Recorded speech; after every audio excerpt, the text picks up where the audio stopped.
Hey everyone, it's Livewire, or if you know me from Instagram, Squiggly McPickens. In this video, I'm going to show you how to make a super easy, fast to make, soft light whip with no sewing required.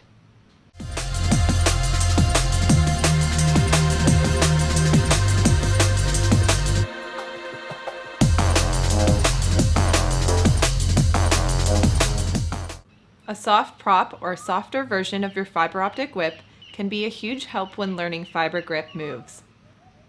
Fiber grip is when you grip your light whip by the fibers and your handle acts like a counterweight. Your actual whip's handle is made of metal and could potentially harm you if it hits you while practicing.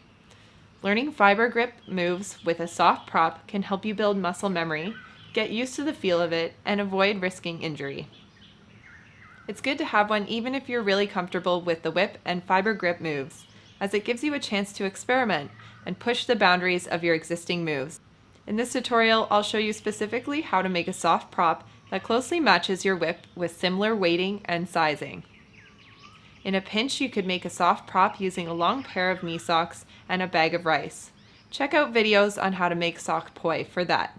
This is a more specific construction as we're looking to eliminate bounce and have your practice whip behave closer to your actual whip.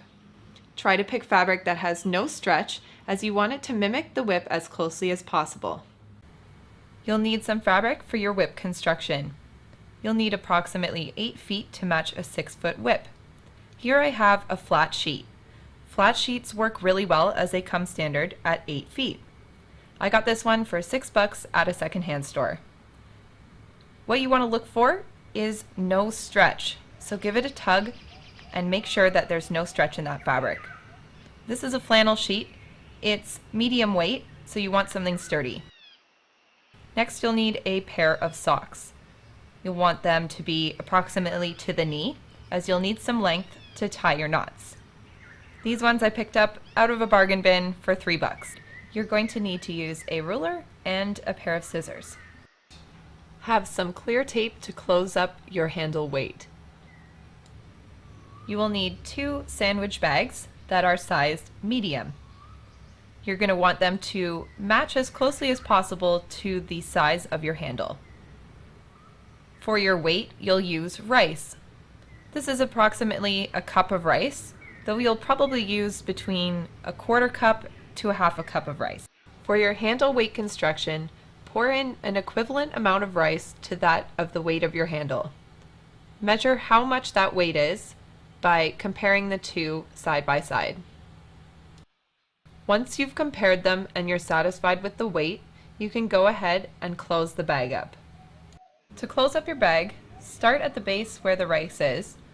With the bag open, press the air out. With a tight roll it all the way around until you reach the opening. When you reach the opening, you can seal it shut. And then you can close the cylinder with a little bit of tape. You're going to double bag it for strength. So take the second bag and put that first bag inside of it. You're going to do the exact same thing where you roll it with the bag open, letting all the air out, seal it shut, and then tape it closed. So you're going to put that weight inside of the pouch.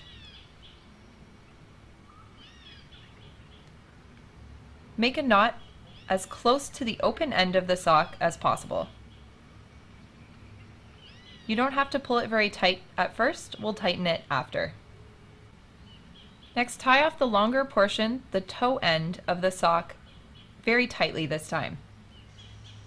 That will close off each end, one being the open portion of the sock that is short, and the toe portion being the long part. Next, you're going to open up your toe to make 2 ties. Cut along the top of the toe. Then cut down one side of the sock, all the way to the knot.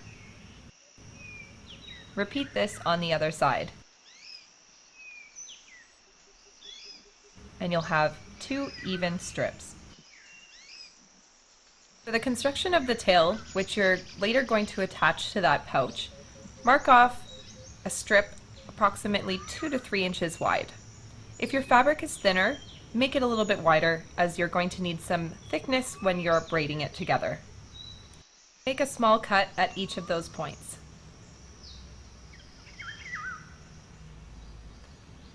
You'll have 3 strips that are going to be approximately the same size. To separate them, start at the point where you cut and tear it along that length all the way to the end. You'll end up with 3 strips of fabric approximately the same in size.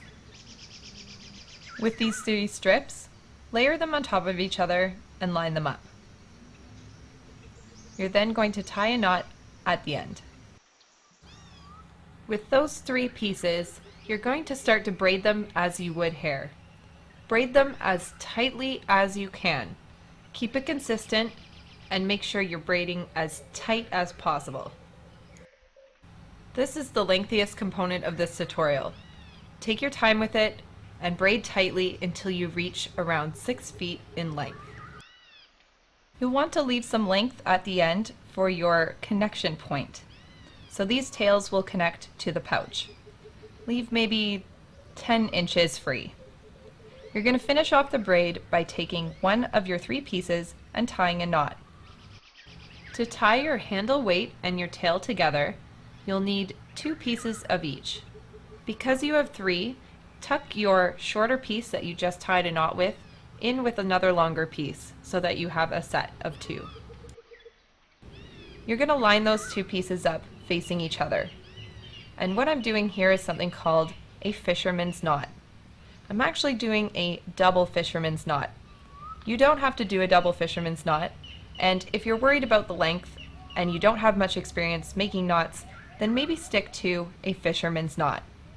I'm going to leave a link in the top right hand corner for you, as well as the description on how to do a fisherman's knot.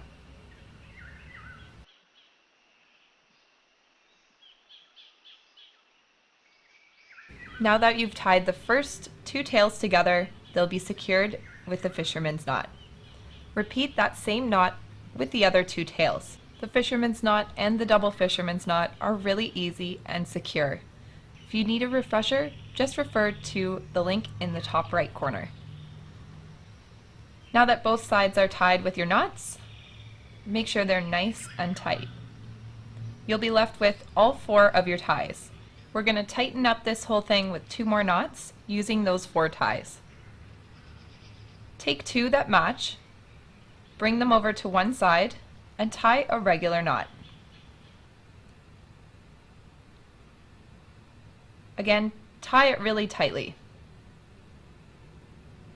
Flip it over, take the next 2 ties that match, tie them together in a knot, and again, pull really tightly. You can now go ahead and cut off the extra length of those ties. You'll be left with some tiny tail remnants, and if you want to tuck them in further for a cleaner look, you can hold them down with a little bit of glue. Now you have a practice version of your fiber optic whip. It's similar in both size, weight, and length. All really important when you're trying to learn specific moves that mimic your fiber optic whip. It's also soft on your hands and on your body, so when you're really getting into it, you don't have to worry about injury. I hope you have fun using your new practice light whip. If you have any questions, drop me a comment. And if you enjoyed this video, hit like. Subscribe if you want to see more. Thanks so much for watching, and I'll see you in the electric jungle.